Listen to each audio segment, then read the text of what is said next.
introduction before we start. But yeah, just wanting to say that I'm very happy to see everybody, and of course, Jay and Aiden. And Shanti, who is going to be with us, she sadly has a health issue, a temporary health issue. So she is with us in spirit and in our hearts, and we did prepare very much with her. And I'm sure there will be another moment, because we were speaking about the 99 days of peace and then going into Peace Week, that we would love to come back then as well. So I'm sure she'll be there with us at that time. Haseena. Thank you, Anne-Marie. So welcome, everyone. And I'm just going to introduce everyone here we're so privileged to speak to.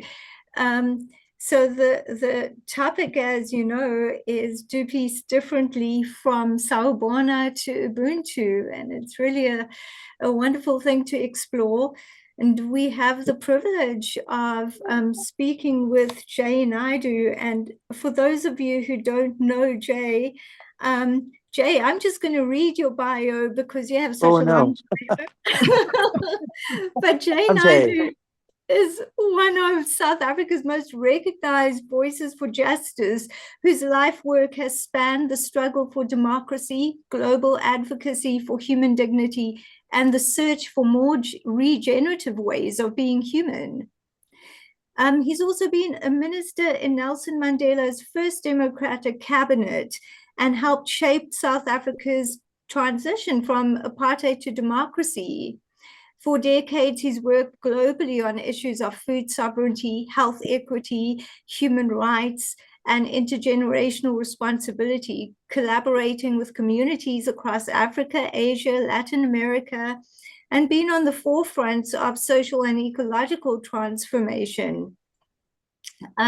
Today's focus is increasingly on the transition from leadership to stewardship.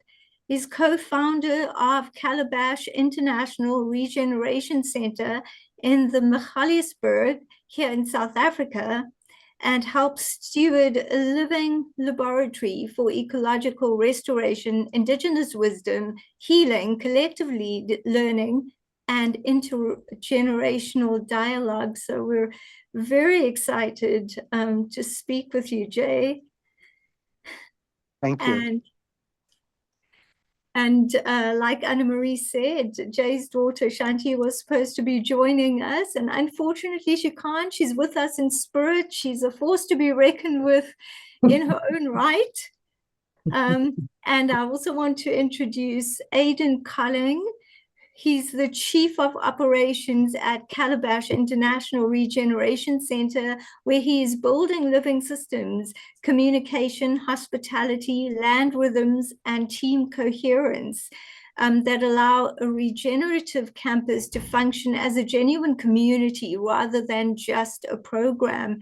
And there's so much more to be said about your work, Aiden. So thank you for being with us here also. And of course, I'd like to introduce Anne-Marie, who, as most of you, if not all of you know, is the founder of the Hague Center for Global Governance, Innovation and Emergence. I have the privilege of working with Anne-Marie, also being a member of the team at the Hague Center. And Anne-Marie is also co-producer of this wonderful Convergence, a World Unity Week. So it's such a privilege to be in the discussion with you. And that leaves me, if you don't know me, Haseena Patel from Newcastle, KwaZulu-Natal, South Africa. I'm also co-founder of Leave No Girl Behind International, and as I said, member of the Hague Center. And with that, Anne-Marie, I will hand over to you. Well, thank you. Thank you. Yes, thank you. Thank you, Haseena, for that. And I would, as we are all coming from different places, I would like to start us off with sounding the bowl. And I will do that here from the Netherlands in Vreeland, Peaceland. At the heart of the country in Lake District. It's a very small country compared to many others, and also South Africa. And let's just use it to create a circle, as if we are all sitting around the fire and having a conversation, because this is what we're going to be doing. We're going to be having an emergent conversation around South Africa and how that can be an example for the world, and with lots of lessons to be learned. So we'll start with that, and after I'll do it 3 times, and then we can have a conversation.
Thank you, everyone.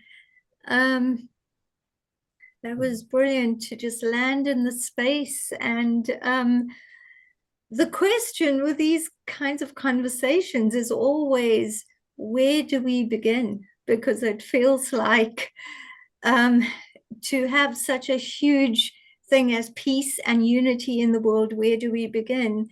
And I think the thing is to begin here on the ground in South Africa in 1994 with something that's just beyond talking, beyond anything except how did we walk forward? And I think I'd like to ask you, Jay, to perhaps speak to that. I know that you've shared a lot with Anne-Marie and I, about some of the reconstruction and things that happened and the challenges. But I'd like to just give everyone here just that picture of where we were and how to work forward in a world and in a country that's certainly not perfect, but we started somewhere. That's a very important question. So actually, I'm not very far from you, because I actually was in Newcastle 2 hours ago, and I was visiting my mother's grave because she came from Newcastle. And now I'm in Colenso at my grandfather on my father's side and sitting in a garden that he probably made in the early 1900s. And I'm thinking of him.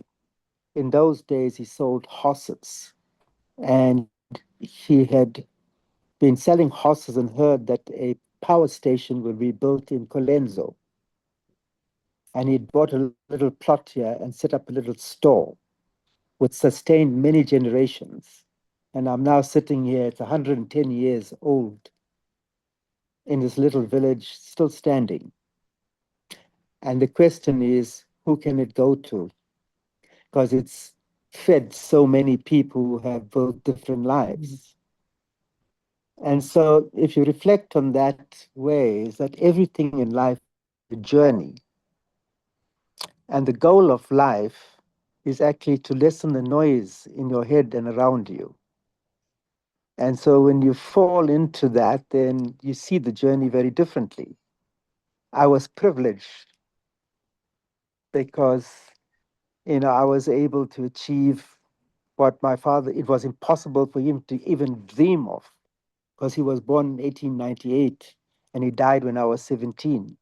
Could he ever imagine that Mandela would go to jail, and that he would come out to be the president and I would be serving with him?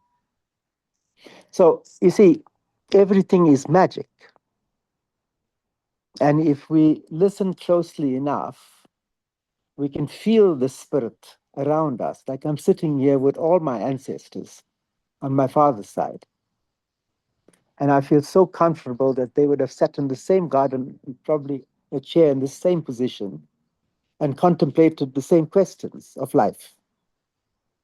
Where do I come from? Who am I?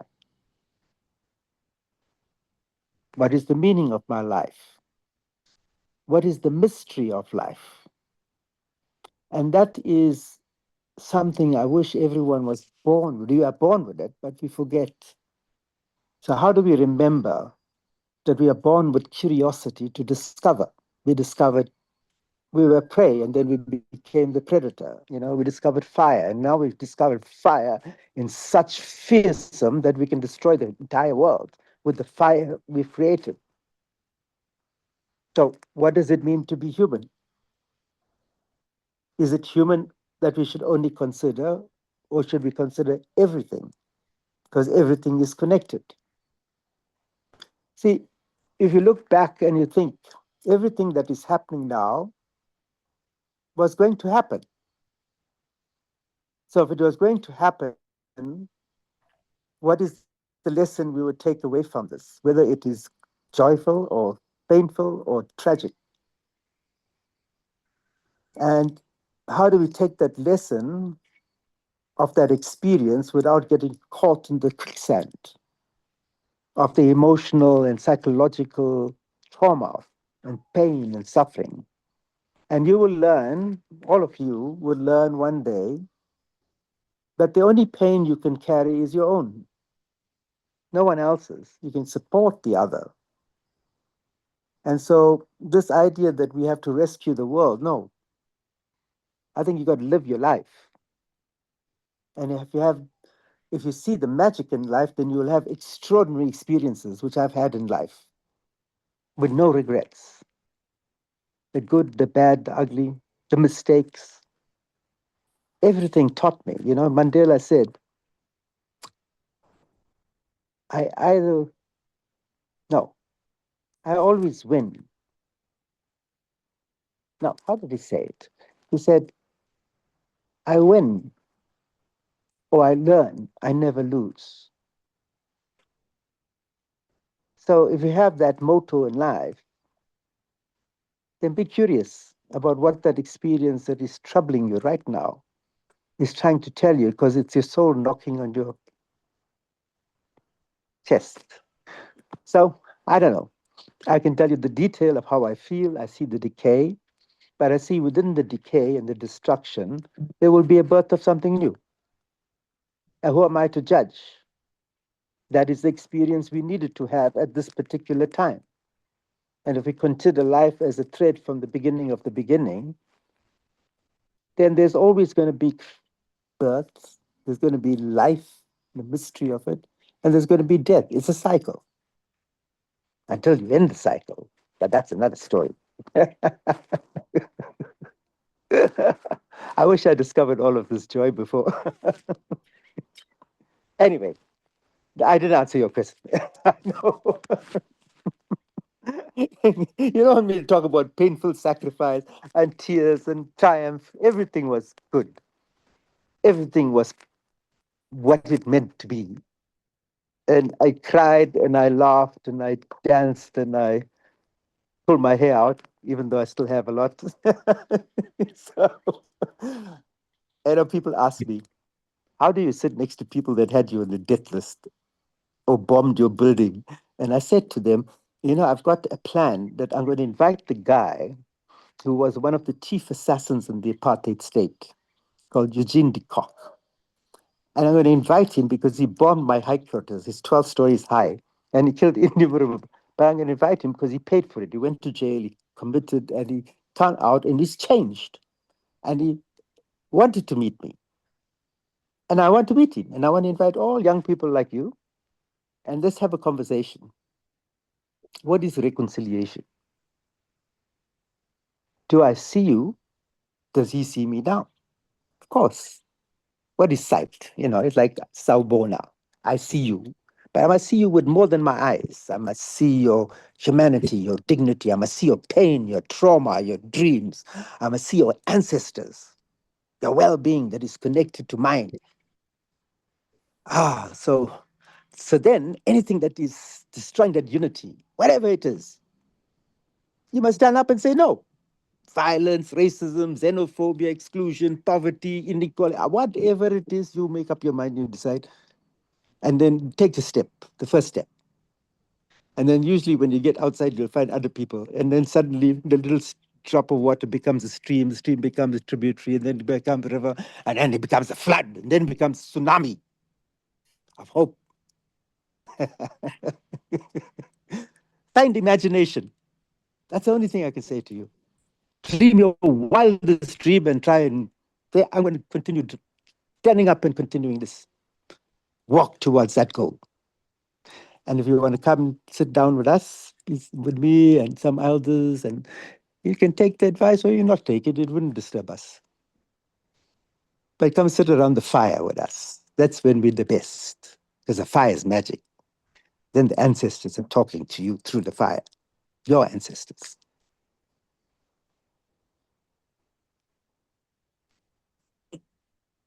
That's beautiful. Yeah. So did you do that at that time? Did you sit by the fire? I mean, you weren't really allowed to sit like that around the fire, were you? Or in small groups, but not in large groups, whilst you really did mobilize a lot of people in order to come to the change that happened. Oh, there's always a fire. There's- You get up in the morning and you're outside the factory gate and people coming up at 4:30 or 5 o'clock. What's the first thing they do? They go to the hostels. They throw some meat on the braai, well, on a piece of wire, throw some salt on it, and then you eat. Because then these are 12-hour shifts. They're usually coming off. So there's always some sort of fire. You're always sitting around the fire. This idea is like you're sitting under the tree around a fire. This fire is sacred because the fire can talk in many ways through its noise it makes when it cracks and whistles, through the flames and how high and how wide and what's the form that it see within. In most traditions, you can read the fire. And even when the fire dies, the embers remain, and those are like their ancestors now. They're taking a rest, And then normally in the idea of community, there's always a sacred fire. And then in the morning, all the mothers will come and they'll come with a little piece of clay and they pick up some of the embers from the main fire to go and light the fire at home. So fire is a tremendously important tradition in all faiths. You look at it, whether in Christianity, it's candles or whatever, it's always a fire. It's a gathering, it's a cleansing, it's a purifying.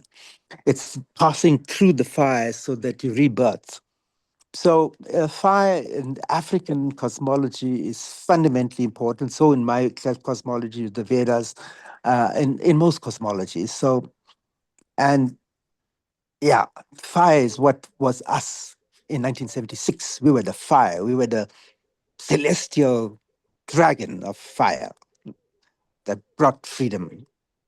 But you had to ride the roller coaster and see the mystery and the excitement of that, because nothing mattered. But we're a generation that was prepared to die for freedom. And we're not asking the new generation. That's the question. What is the new generation question? What do you have to do to live? Would be my question to the new generation.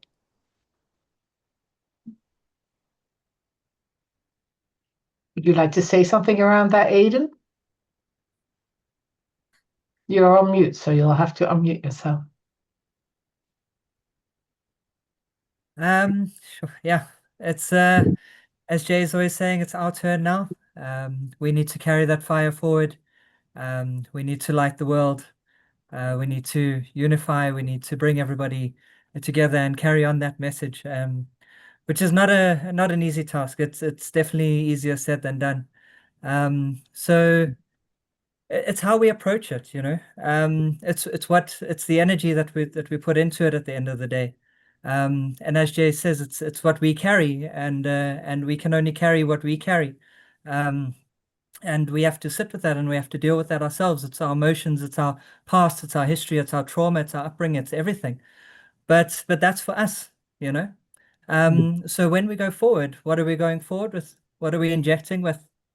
It's got to be love. It's got to be compassion. It's got to be equality, you know. It's got to be all these good things. If we're injecting anything else, it's just going to fall apart again.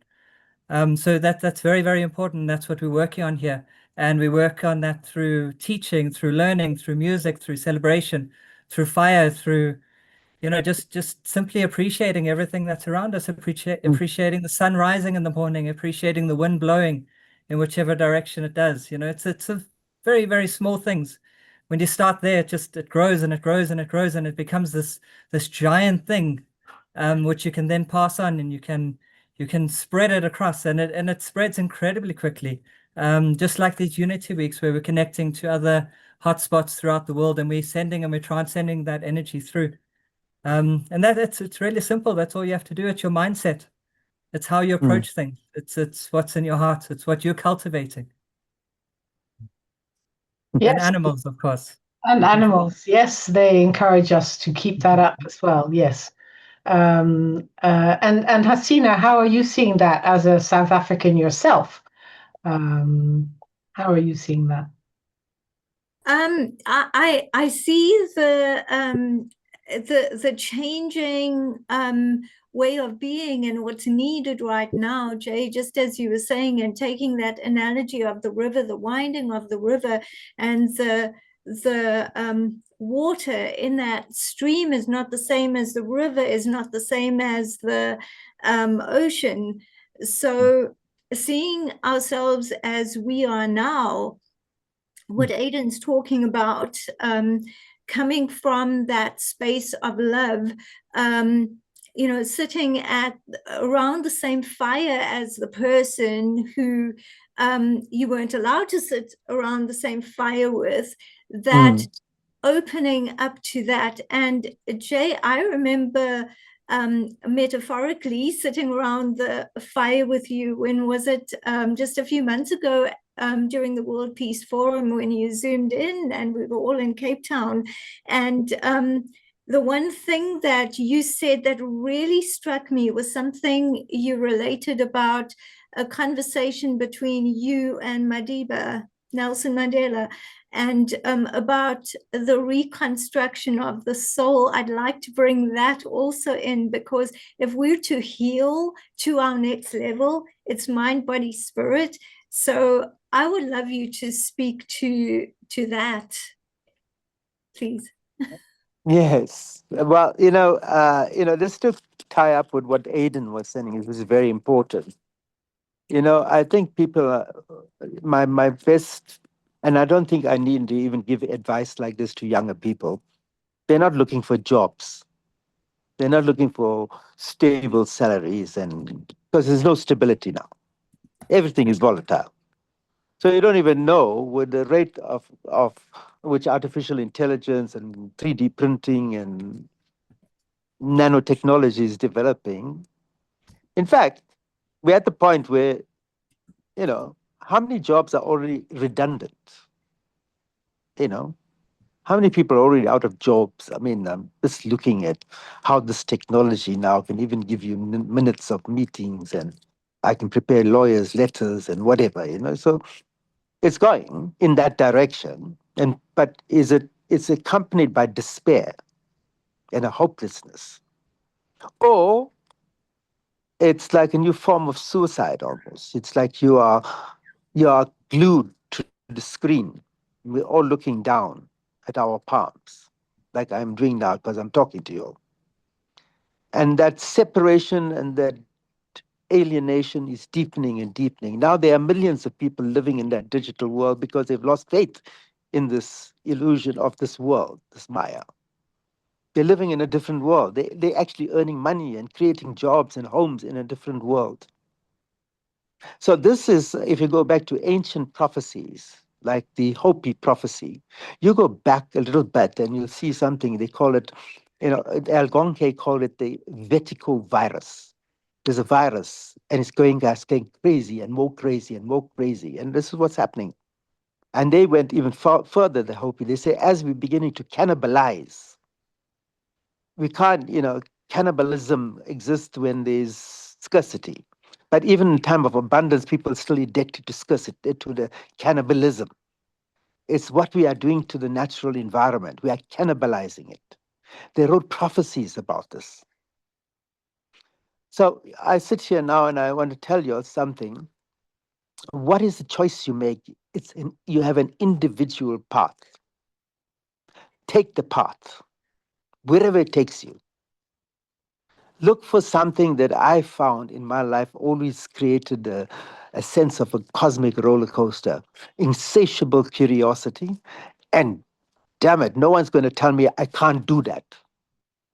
I was 4 years old when they kicked us out of our house, and I said, I'm never going to accept that. And I came back, and I came back, and I came back until that was written out of the statute books. And if you look at all the intangible things, Haseena, you can't understand what it meant to be kicked out of your house at 4. The emotional woundedness of that. I still struggle with that, in spite of everything. The idea that I was inferior to white people. So, I mean, that's my legacy, but I don't want you to grow up with that, or my children to grow up, certainly not my grandchildren. So what are you going to do? Not me. I'm there, I'm standing, I'm present. I'm the elder. You can talk to me about anything. Mistakes we made, so many, you'll need a long time to listen. But you see, what are you going to do to build the sanctuaries that we need, where we preserve wisdom, where we listen to each other, where we're creating those regeneration centers, where we're integrating culture and a new way of educating our children in nature? How about that? That science is always going to be science, because it's never the study of the known, it's a study of the mystery, of the unknown. And that curiosity we've been dumbing down. How do we liberate our children from the prison we've grown up in? That's the question I have for you.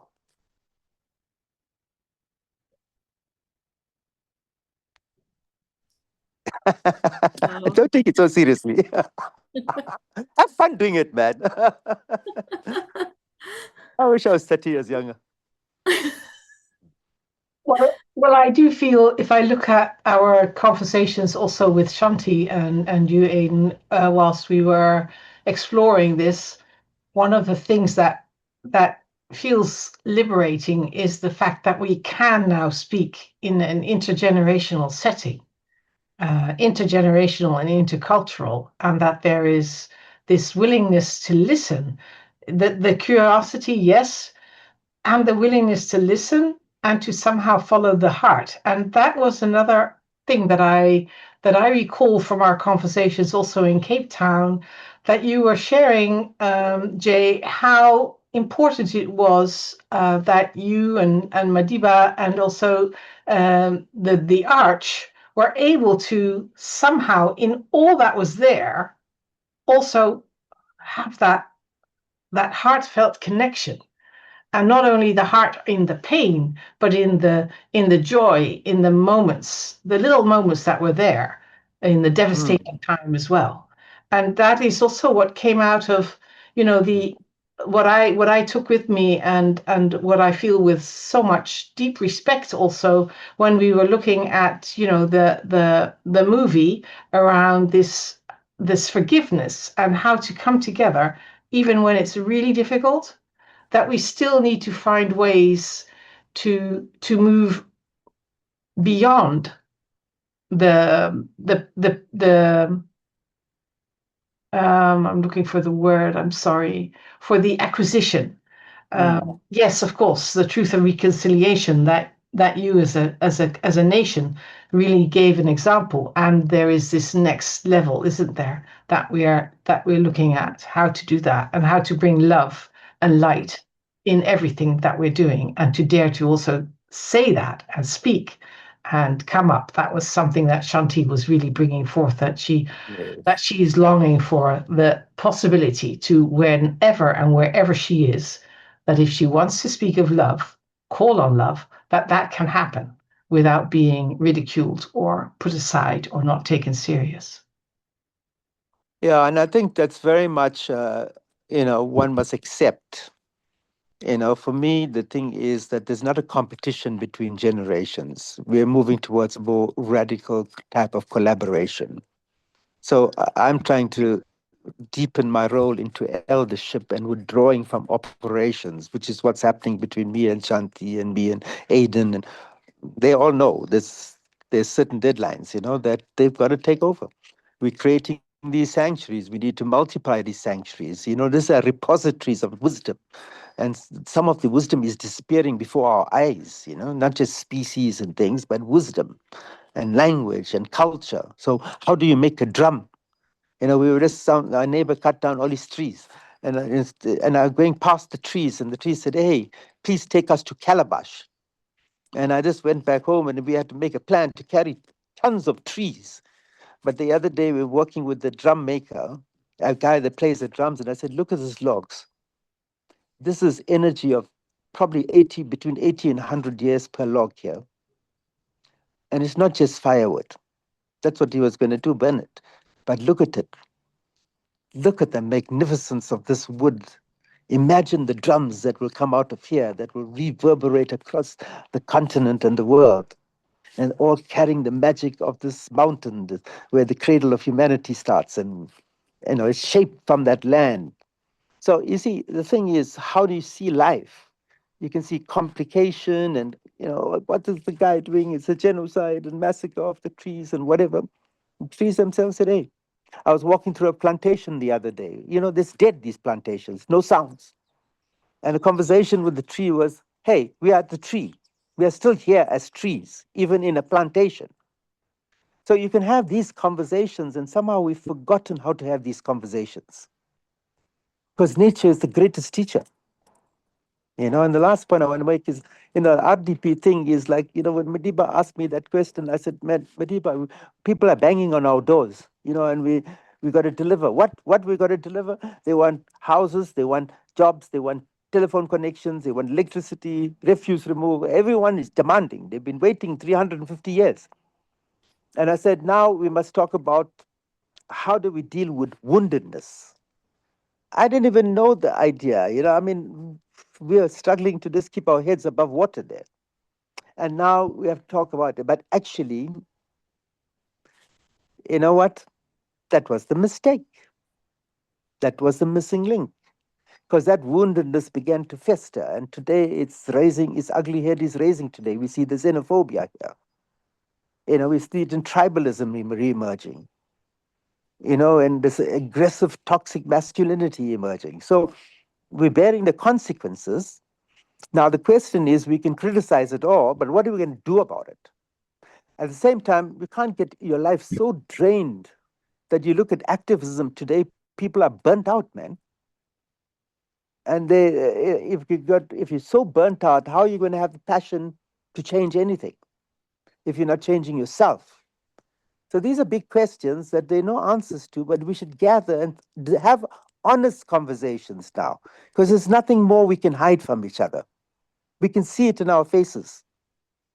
We have to nurse this trauma, hold it, nurse it, understand it, and then love it almost, and then release it, But we're not given the opportunity any longer to try and hide our traumas and our uncertainties and our rages and our emotions. And if we can learn to release it in a way that doesn't cause disruption, doesn't cause escalation, then we're achieving the idea of what life means. And when we're calmer, we can see more and hear more. Anyway. Thank you. That's my grandfather talking. Through you. Well, I see that Mariana has her hand up, and as does Joyce. And I know, Jay, that you're only with us for the first hour, so it will be great to have a bit of a a conversation while you're still here. So, Mariana, would you like to come in? Thank you, Haseena. And I have to unmute, I think. Okay. No, you're okay. We hear you. I'm okay. We Okay, hear you. thank you. Yeah. Go ahead. Well, thank you all for, this, fascinating conversation, because it really appeals to me. And what I also, so we're living in a chaotic world that is transitioning into a different frequency, and alignment between the land, the earth, and the consciousness that as a humanity we have. There is the friction. What I noticed, though, is that I talk to a lot of young people also, and the younger generation, especially the generation born after 2010 or something like that, they have already something like a multidimensional experience that they dare talk about and share amongst each other and to us and to me. And I experience that they have this they consider it self-evident that there is more than 1 or 3 dimensions, that they can access dimensions and talk to trees or whatever it is, receive messages from different dimensions that are really guiding us into this next step that humanity is facing. So I was wondering, because that is also what indigenous people from long ago also experience all the time, that from these multidimensional realities, there is also a lot of guidance that, if we are open to it, help us through these turbulent times. So that's really what I wanted to bring in. How does that relate to the stories that that I've heard so far? Because relating to that and being open, so that younger generations feel it is okay to talk multi-dimensional and understand that's what we need to make this transition. Still, that was a long talk, but I hope it came across. Yeah. Very much, because you see, I just finished a 10-day silence, cutting off from the world of my mind and going deep into nature and these beautiful nature parks that we have in South Africa. And it called me to go north. And I went looking for a tree. Okay. Don't ask me what tree, but it said, go look for a tree. But you will meet the elephants along the way. And so it happened as I arrived there, the first thing that I met was elephants. And of course, in my tradition, I carried, Lord Ganesh, who is the elephant god in the Vedas. And these elephants came so close to me and had so many messages. And from there, they said, go to the tree, go further north to the tree. And each way along the way was like an idea of a new idea born that changed my mind about, because I was trying to change this pattern within me and trying to even deeper layers to scalpel out. And anyway, it's been an extraordinary journey, and now I'm going southeast. But the thing is that I came back with one thing: fire. I sat 4 days with one of these ancient Makatsis. They're the spiritual head in this very mysterious Venda tradition that is in our country. Ancient tradition. Actually came from Zimbabwe at one point. But they have the tradition of protecting the forests and the bees and this. They have like these clans. They were the first ones to use in the Iron Age, makes iron iron out of iron ore that was in the ground, so they don't mine. They take the rocks. They've been doing this from the Iron Age. And so as I sat around the fire with her, it came back to me what would be the most important thing I would do on my return. And Aiden can confirm to him Next day, I was making a fire pit, a sacred fire circle. And then it grew and grew and grew, and the messages and people started a big communal thing. And yesterday on the solstice, we initiated it with a sacred Andean tradition that my wife follows. So you see, this is the thing. That's the magic. And I look at my grandson now. He's my greatest wisdom keeper at 7 years old. Yeah. I would spend so much time with him and with animals. Mm-hmm. And with trees, of course, and water, and mountain, most importantly. So there's stories. I mean, this mountain is 2.2 billion years old. It holds a cradle of humankind, and we are the foothills. And the water that flows from there comes through to us. So it's, I don't know, it gives you an idea that maybe in this iteration of our humanity as we know it, which is 200,000 or so years, Homo sapiens, and there's evidence here of the ancestors to that, that we have to bring everyone back again and retrace our steps and weave back to the idea that we've always been one, not just one in ourselves, but one with everything,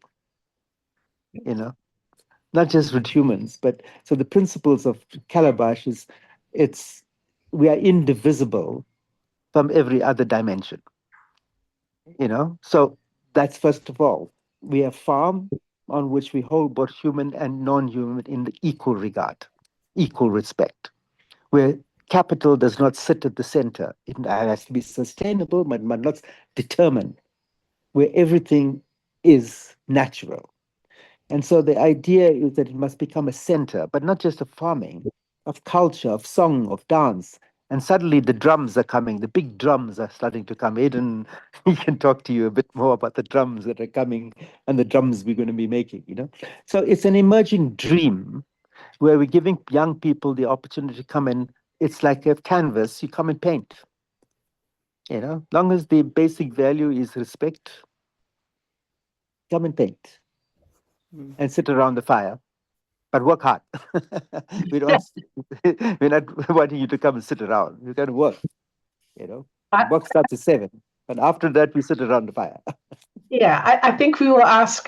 We agreed with Aiden that he would share a little bit more about Calabash and what you're doing, or when you're leaving us, so that he has the space to really make that call. Maybe we can ask Joyce. She has her hand up. What she would like to say, and then Jane. So just to be aware that there is, after you, Joyce, also Jane wanting to speak.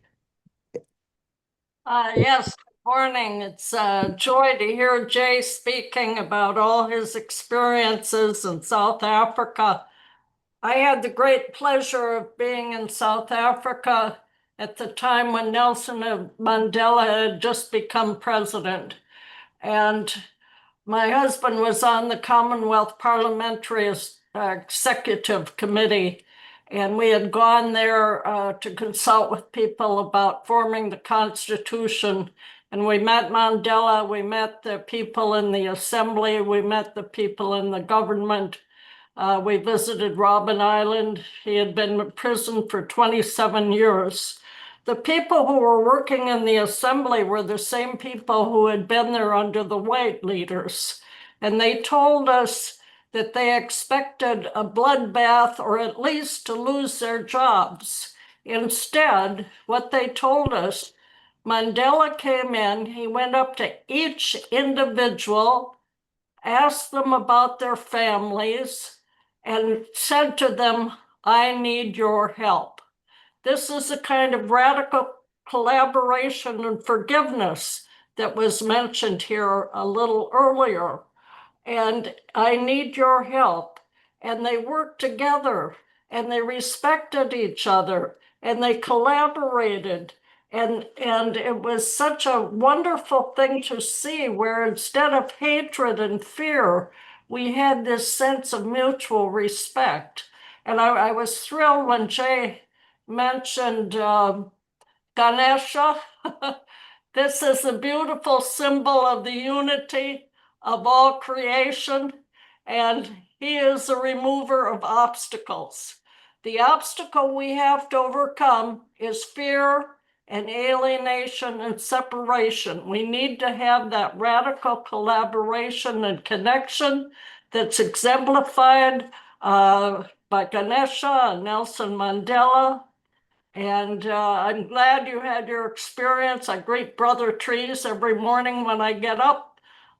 Trees communicate with us. They're my brothers. So thank you, Jay. It's such a pleasure to hear you and your experiences.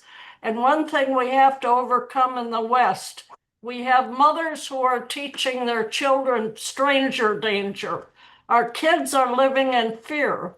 And yet all of the statistics show most of the harm that comes to children is not from strangers, it's in their own homes. Strangers are friendly. Anywhere I've traveled in the world, strangers have been friendly and helpful. 99% of all the people I meet are wonderful. We just have to get away from that stranger danger culture and get away from that fear. So we need to get back into loving each other and forgiving each other and that beautiful I love that expression, radical collaboration, because that was certainly exemplified by Nelson Mandela and Archbishop Tutu and all these wonderful leaders of the world. So thank you so much, Jay. It's a pleasure to hear you. Thank you, Joyce. Jane, sorry, Haseena, I've taken over, but that's okay. Yeah. No? Yeah. Jane, please go ahead. Please put your camera on so that we can see you. I've actually would rather not. I've just put my cat to sleep this morning, so I'm a little bit in a sad state. Oh, okay. Oh, well, it's been a difficult few weeks, so I've purposely stayed on camera and was going to ask if it's okay on this one occasion that. Yes, it is. Okay. And I hope the cat passes on peacefully. Yes, thank you so much. Yes, I'm a little bit tired from not sleeping too well last night, but just wanted to address some of these amazing comments because I've recently found myself in the last few weeks among two distinct groups where I felt that my voice has been called to speak my truth. And I feel like this is something when we ask about what can young people do. And I would, if I had my time with any young person, it would be to speak from the heart and speak your truth.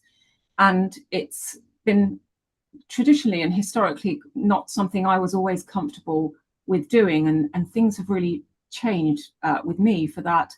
So I found myself recently last week at a conference with Federico Fagin, and it was the Consciousness and Education Conference. And Federico was explaining very beautifully his deeply held belief that really young people and all of us, it's the journey that we're on is really to find meaning. And he made a very beautiful point that in education, at least, we have this programming or this supposition that it's the adults that are here to teach the children. And Jay, you just said a really beautiful comment about your grandson, was it your 7-year-old? And I really, I wrote to the organizer of the conference saying that what I felt strongly, I was so in agreement with that. And the idea that this idea of starting to move forward with love and compassion, even in the education system, and that we need to go back. I wrote her a big long email afterwards saying that, you know, we need to go back to considering it's okay for the education system to show love as a caregiver and to start shifting from we need to teach the children to actually we need to provide as our duty of care an environment in which children can express themselves and this metaphysical world that they're starting to openly speak about, as Marianne was saying. Unless we have a platform for them to grow experientially and discuss what they're experiencing in life, it's not a broad education. So that was the first point I made, and that my suggestion as somebody outside of education was there needs to be this potential move towards asking the children for feedback in education. It shouldn't be top down all the time. Why aren't we making this grassroots and listening to what the children will require going forward from us, which is not just data? And the other, to keep it brief, yes. Maybe this is, if that's okay for you, because we are only having Jay with us a few moments. So, and I know that Calabash has this at the heart. So maybe we just leave it here and let Jay respond in whatever way, and then whatever you still want to share with us, Jay, before we before you leave. Thank you, Jane. Yeah, I think these are very big questions, and I think that anyone that says they understand the future is lying through their teeth, and we don't know. So I think the first thing is say, we don't know. It's okay. You don't have to know everything. So, this is the problem that we have in society today. You talk to government and say, we know what to do. You talk to United Nations, they know what to do. So if everyone knew what to do, then why is it not happening? Because that's how we all feeling, uncertain. We nearly went to nuclear war, and this time it wouldn't be 2 nuclear bombs. They have enough to blow up the entire planet. I mean, what uncertainties are we thrusting onto the future generations, even the unborn, let alone the land, the living sentient being called Mother Earth? And we expect no consequences? So I think that there needs to be a bit of a realistic dose to see, listen, we can't be sitting to discuss and discuss and discuss, and there's nothing we're doing. At the same time, there's a debate, I mean, I've spent 55 years of my life fighting for human rights, social justice, democracy. You know what was the biggest vote in the last election year? While I'm still alive, the people that didn't vote were the biggest bloc, mainly young people. So what does democracy mean? So there's so many questions, and the thing is that at one level, I don't want to dig too deeply into each one, because it's like we're digging up more and more trauma, So the question is, we're against everything. What are we for? And how do we make the common ground? And that's the political miracle. That everyone thought we were going to a racial civil war, and suddenly we had leaders that emerged from their own constituencies and found the common ground and could build a set of values that were principles. You couldn't have veto rights. So we ended up with what we demanded: one person, one vote in a democratic, non-racial, non-sexist South Africa. Is that what we have? No. So, okay, that's been betrayed. Now, it's like you asked me the same question about Gaza. How do victims become perpetrators? So complicated questions of social engineering, of conditioning, of who really controls the world we live in. So you can either get involved in that world, or you can go back and do what we're trying to do at Calabash and build a sanctuary. And the right seekers will come, because I don't work with millions of people now. I want to work with those that are genuinely and authentically wanting to seek. But I accept that there's a problem with communication between generations. I have that. So at what point do I understand eldership? It's a huge struggle for me. Always been there, always having an opinion, always being strong, can't be vulnerable. This is the journey I'm making now. How do I become that? And so wisdom keeping, I can be the student and the wisdom keeper, the teacher at the same time. So redefine that. What is education? I mean, I was having a debate with a 10-year-old the other day, my grandson's sister. And, we were talking about science. What is science? And she said, no, it's something you can see and you can prove. No, I said, no, that's the wrong science. That science must be the science of the curious, insatiable curiosity. We don't know. How many scientists that we know? And suddenly you have so many scientists standing up. We know. Politicians, we know. What do you know? so, so I think there's a great mystery in life that we need to uncover. And I would love to sit around a fire with people, from the local area, And that's why I decided I won't do any more conferences and travel this country, that country. No. I'll travel around the little villages, sit around the fire with people, and I'm learning every day. Today I sat at the grave of my grandfather. And I never really understood the story of his story. And I learned it today, and I did my prayers with him, and I felt his presence, and I'm sitting in his garden now. At his sort of altar, that's like an altar. Look at that. Yes. Beautiful. Mm. So Jay, Yes. we have in World Unity Week, we say, look, there's 99 days, and then it comes into September and September the 21st, and celebrating Peace Week then. And in those 99 days, it's an invitation to come into action. So and we already spoke with Shanti that we could not imagine that we wouldn't be having a next conversation in September. So if just before you leave, if you indeed need to leave now, I wonder if you're saying you're struggling with this being an elder, this eldership.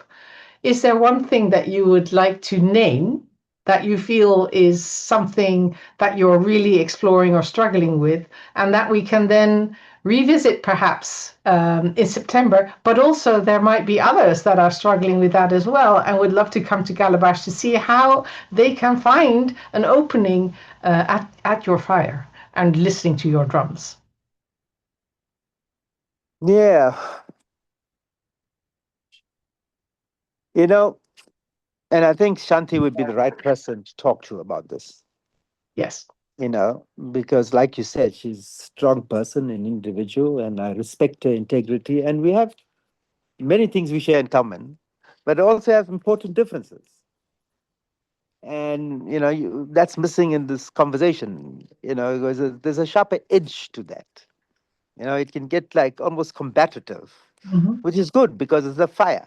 And we need a bit more fire us up, So I think that's the point that we need to bring in. There's so many ways, just look at me and Aiden. I want Aiden to do exactly what I want to do, so you don't need me to in this conference. But it's a process. How do I create the space for Aiden or Shanti or anyone of these youngers to do, but at the same time, without being orchestrated? No one's ever controlled me. No, I never had someone saying you can do this or do that and not do this. But at the same time, I don't want to do much of what I've done in the past. I want to sit at the feet of scholars and learn. But then I need to cut myself off from this world that's pulling me back. I struggle with that. That's the detail of transition planning. I mean, Aiden knows a lot more about the detail of that, but the struggling and have. That's why I've taken these trips to go alone to think. So yes, I have to leave.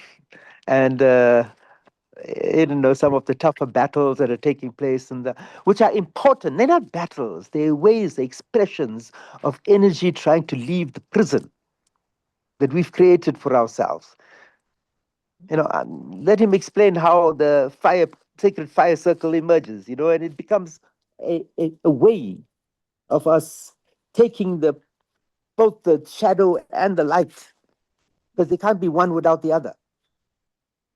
It's impossible to have light without the shadow.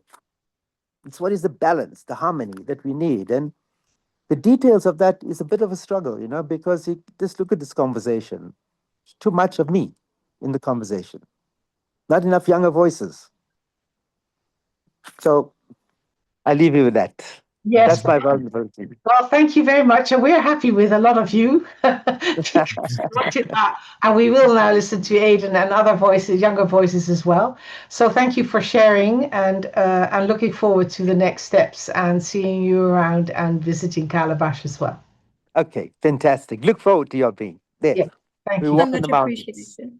Yes, very much. Bye. Bye. Bye. Thank you. Yes, so let's take a moment of breath. Yes.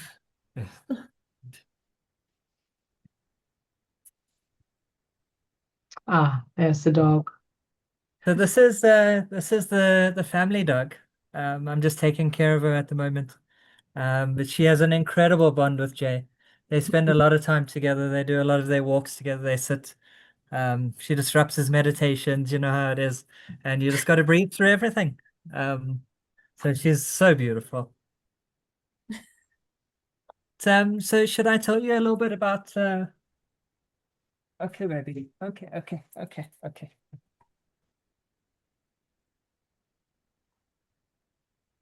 Get it settled down a little bit. You've been so good, hey? Yes.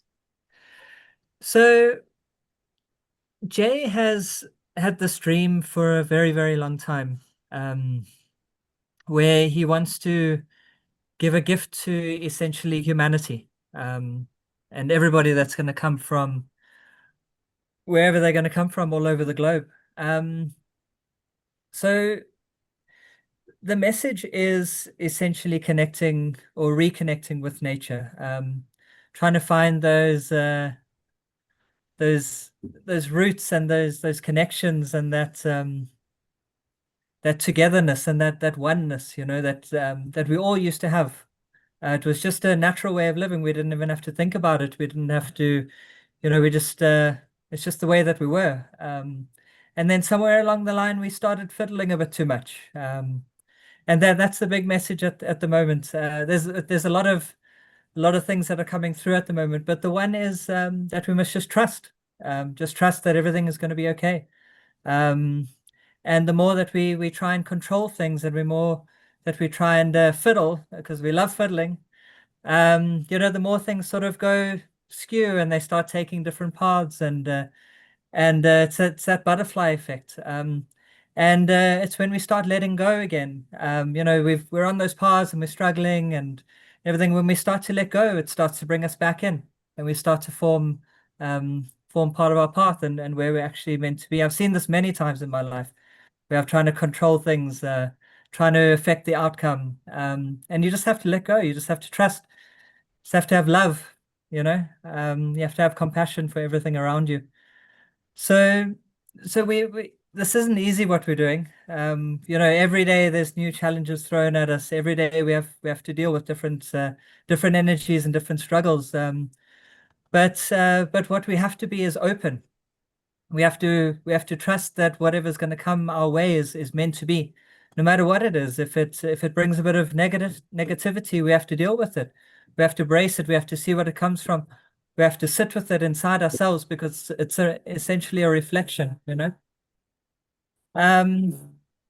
So openness, listening. We often forget to listen. They are doing a bit of renovations next door. We I have don't. to just, gather myself and speak up. So there's a lot of very, very strong themes coming through, and they're vitally important. The biggest one at the moment is listening, you know. That's that generational communication. If the young ones are speaking and they have to say something to say, you have to listen, you know. You have to acknowledge it. You have to sit with it. You have to let it penetrate you. If you don't, they're just words. They're just, you know, it's just stuff bouncing around. So that's one big thing. That's why we built this fire. There was one constructed in Venda at the same time. We constructed ours last week here, and it was really chaotic. A lot of people were struggling with it. There was so essentially it's 5 sheaths, the 5 layers of life, and it was literally constructed. So it's got many layers, many hidden depths. Jay's put a lot of himself in. We asked the whole community to come, bring a little bit of themselves, bring a gift, bring an offering, and then come and listen. Come sit. You're allowed your question. You can ask the fire, but you've got to listen at the end of the day. Yeah. There's lots of exercises like this, you know, where you, like me, you know, I'm speaking and I've got a lot to say, but at the end of the day, if I don't listen, it doesn't mean anything. So I think, yeah, I'll leave it at there. Yeah. yeah. Thank you, Aiden. I think that was also one of the big takeaways of the World Peace Forum that we did, doing peace differently, that we said listening from the heart and in a different way, and asking questions also when we are not sure what we understood, and how to work. And that's, of course, also for you, Haseena, with the Truth Walker, and also with what you do with the young girls, is that you're actually there. I think what you do there is, yes, let them deeply listen, but also let them deeply, not but, and let them deeply listen within and then speak up. So there's something about how, because that's, of course, what did happen and what South Africa did show, that yes, there is the listening and there is the calling and asking for help, like the example that was just given with the Madiba, but there's also the giving voice to what is needed to be said, and not needing to die for it, but finding other ways to be able to speak that. So maybe you want to say something about how you're seeing that experience and what you are bringing, which also, of course, connects to Ubuntu and how that works from your country. That is an example for the world. Yeah. Haseena. Well, you know what we were talking about, the listening. I started thinking, I received divine guidance some weeks ago, and what came through was that listening is a form of expressing oneself. And I'd never really heard it in those words before.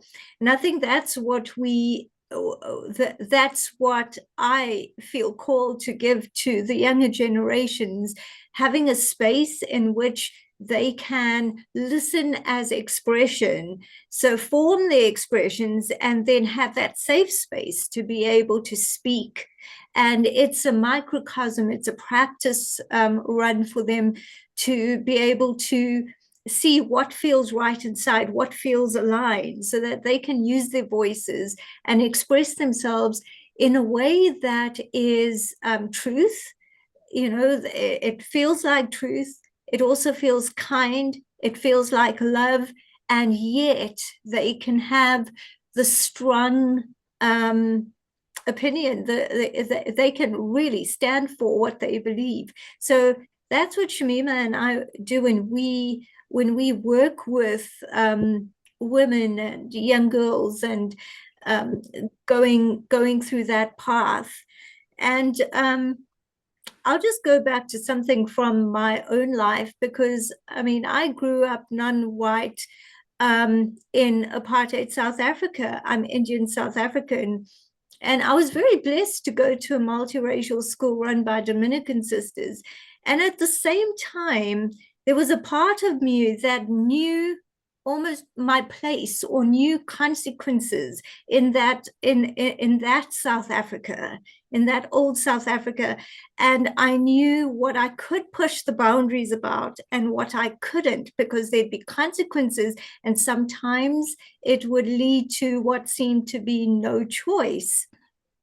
So it was a matter of learning, well, how do I express myself in a way that is still kind and yet speaking strongly for what I believe and equality. So I think now with these generations, even though they're learning that, they're able to express themselves in a way to know that there is more protection. It's not entrenched into the law like it was back then. Mm-hmm. So I think I'm answering that question that way.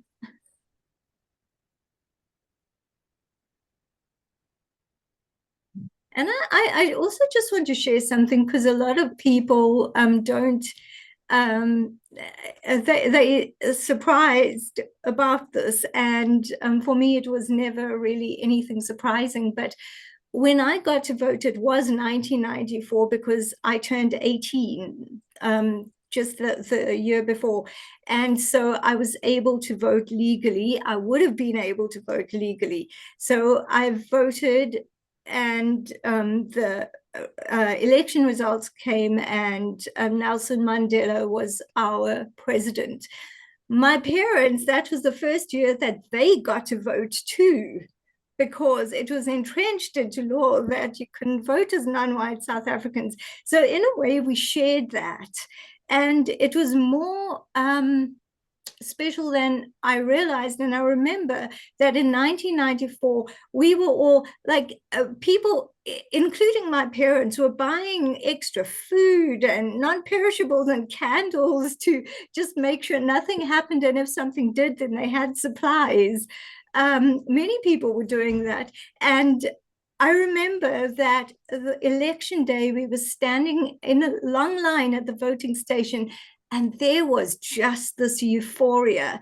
And it was beyond words, beyond anything you could imagine, because it was like something was going to happen that had never happened before. It was thick in the air, and you could feel this hope wanting to break through. Anyway. No, thank you for reminding us. Yes. Yes. I mean, that's the specialness that we do need reminding of, because it's something that is now being challenged in so many places. And it's about the expressing your own voice, as you're saying. It's not per se that it has to be a democratic system, but it's about can we give our voice? Can we speak? Can we listen? Can we show up where we want to be showing up and be seen and be held in a safe space? Yes. We have a few more minutes. I'm wondering if there's anybody else that would like to say something or ask Aiden about Calabash or the experience, or ask Haseena and Aiden about their experiences before otherwise we share more. Is there somebody that would like to put up your hand if you would like to?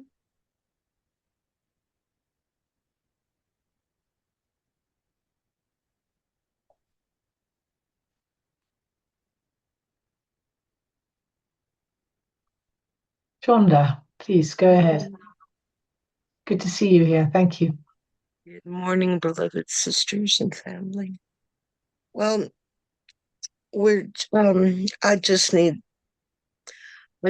a moment with a just short bit of background history about where I'm at right here this morning. I was confused this morning trying to figure out how to get into the programming today. And I bounced it around. So I came in as a bit. I know you guys saw that. And I thought, no, I don't need to do that. So I just came in. No, go to One World, come in through the Unity Earth Weekly Colling. You'll be in there, and the girls need you there. So I was going through all this psychobabble that I created for myself. And then I finally get in here, and the first thing I realized is that I had memory of what had been spoken when I logged in the incorrect way and went back. So the outer world was trying to adjust to coordinate what I should be doing, but the inner world was tracking. And this is what I just wrote. Sit at the feet of scholars and learn. But how do we leave the prison that we have created for ourselves behind? And whatever elder just spoke that a few minutes ago, I want to honor you, because I've written that and it was profound, and it didn't even hit me until now, and I'm literally on the edge. I just needed to hear that. And I really just want to thank you. Thank you. So I'm, like I say, I don't know who's here presenting today. This is not my programming, right? But whoever just said that, and I know everyone here, there was an elder up front. Haseena, I think you were, and I'm looking through to find his name, but I don't know. And with that, Sister Anne-Marie, thank you. I'm gonna go back to being a fly on the wall, but that's profound. Seriously, think about, if we could only just sit at the feet of the elders right now. Thank you, Sheila. Such a prison we've created. How do we escape? Okay, back to the fly. Much love. Good morning, everyone. Good morning. Thank you. And thank you for all the great work for World Unity Week you're doing. Kendara, please go ahead. Or is it? I'm in Denver, Colorado, and I just want to thank you for this amazing opportunity to connect, because we're more alike than different, and sometimes you forget this. So many blessings and just much gratitude to you all. Thank you. Thank you. Thank you very much. Yes, and Charles Betterson, I don't know if you're still here and you want to say it yourself or you want me to read your message, but anyway, you're resonating very much with this new ways and paths to peace. So thank you for that. Just thank you and the Hague Center and all the presenters. I really deeply appreciated Jay's comments. He reminded me so much of John B. Cobb Jr., who referred to himself as a disciple of Jesus, and I consider myself a seeker of discipleship with that message of loving our enemies. So doing peace any way possible is important. And I especially resonate with radical collaboration, and I honor you for being here today. Thank you all. Thank you. Thank you. Yes.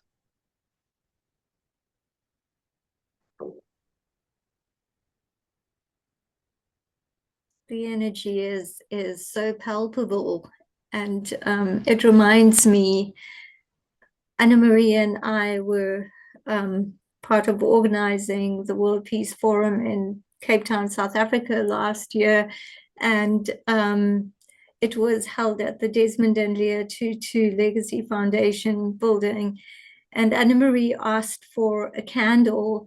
And so one of the staff brought this candle, and she said, this candle used to be the artist's candle, and every time he prayed or he took Holy Communion, he'd use this candle.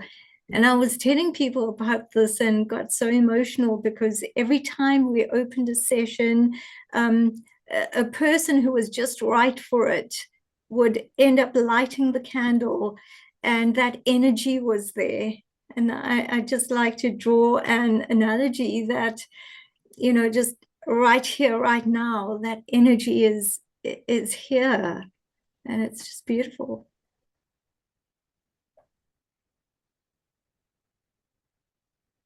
Well, I think there are two things that also are alive for me. That Lapa and Jin were sharing, where Let Lapa, how would I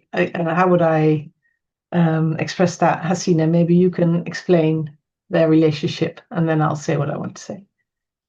So in the changeover to the democratic South Africa, there was a lot of chaos, a lot as well. There was a lot of not just misunderstandings, but where people didn't feel seen, they didn't feel heard, and they didn't feel like anything to serve them or make things right was being done. We all see things through different lenses. Let Lapa belonged to a certain, an arm of a certain political organization. And because of things that were happening, he gave a certain order, which resulted in Jin's daughter, who was in her 20s, in a certain tavern in Cape Town, she lost her life because of that order given, that, you know, it was a certain violent thing, and she was right there, and she lost her life. And eventually Let Lapa and Jin came together, they met, and Anne-Marie, I'll let you go from there.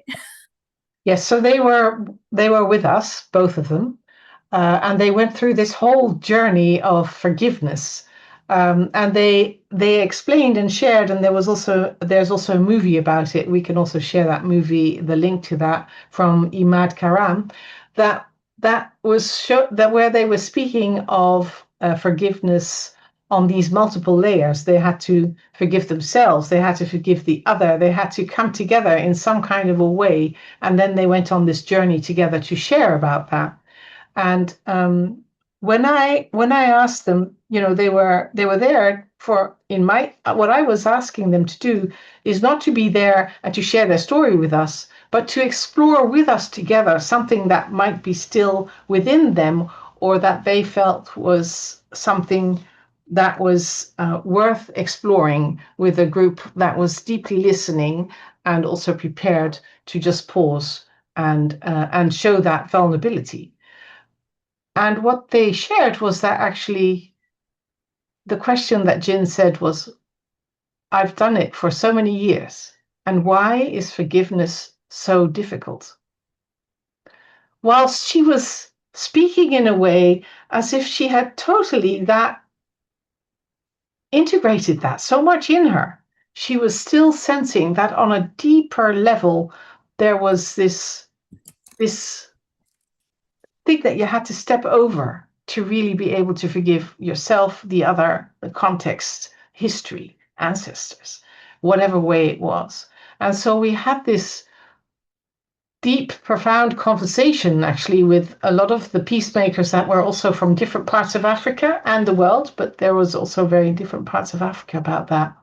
And how that was, what I took out of it was actually that it's not only, it's not a one thing that you do. It's not a process and then, okay, I now forgive you. It's coming back again and again. And we know that actually, but still, it was so profound to see that it is something that we need to come around the fire again and again for, to really look into how we can do that. And in that exploration and in that deep listening, where there were also tears and there were also people misunderstanding, etc., there was also laughter. There was also this deep sense of joy of life, joy of being together.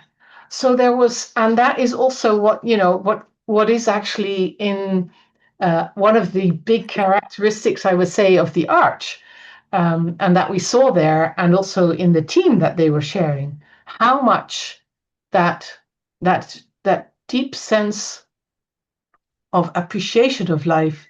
And that's what I also see in Jay, this laughter, this able to also express that with all the pain there is, and that laughter does not take away the pain, but it makes it human, it makes it bearable, perhaps, it makes it shareable, it makes it as an invitation to go into that deep sense of loving and longing and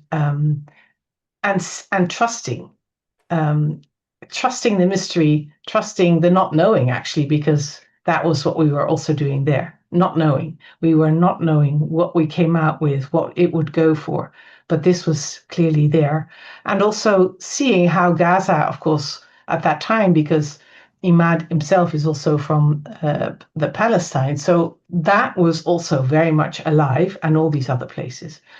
So, yes, I just wanted to share that, Haseena, as something that I felt was deeply meaningful for me, and that I also feel is something that I think, I haven't been to Calabash, but I feel that is something that can be there as well, and that the drums and the fire and that space that you're creating, Aiden, is a place where we can do this kind of things in a different way, that also honors Ubuntu and Savoya. I see you. You see me. Together, we are here. Thank you.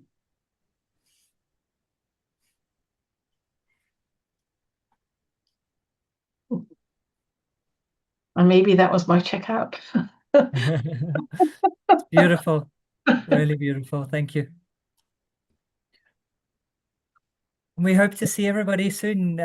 Calabash is not a gated community. It's everybody's welcome. And we're open to whatever you have to offer. We're open to whatever you're bringing. Even if it's even if you need healing yourself, we're more than welcome to help you walk through it. We're here to support. That's why we're here. But we should put in the chat also the address. Haseena, go ahead. Well, just want to, I have deep gratitude, and thank you, Aiden, for being here, and Jay, who was here until a little while ago, and Shanti in her absence and in her spirit of wanting to be here. I see Juliet's asking, is there a website for Calabash, Aiden? So I know Shanti said it was coming. Yes. And having said that, Tracy, I see your hand is up and we're going to have to end in about 20 seconds. So if it's something really quick, great. Otherwise, we're going to hand over to the next. It's only a second. It's just to reiterate what you've all just said. I'm in Australia. It's so weird hours in the morning. I've been up for weeks doing these sort of things, and I've had the same experience. It's like I've come around another circle. I've been doing this most of my life, and I couldn't believe there's another circle and something so much deeper inside. So it never stops. And there's this new deepening. So thank you. I was late to arrive, but what I heard is exactly what I needed. Thank you. Thank you so much. Appreciation, everyone who's here right now. And yeah, so maybe Shamima, take us off the spotlights, and thank you for hosting us so that we can just see everybody, because we haven't been able to see you all. But I really appreciate your presence as being here with us all. and coming into gallery view. There we are. Awesome. Oh, look. Thank you so much. Thank you.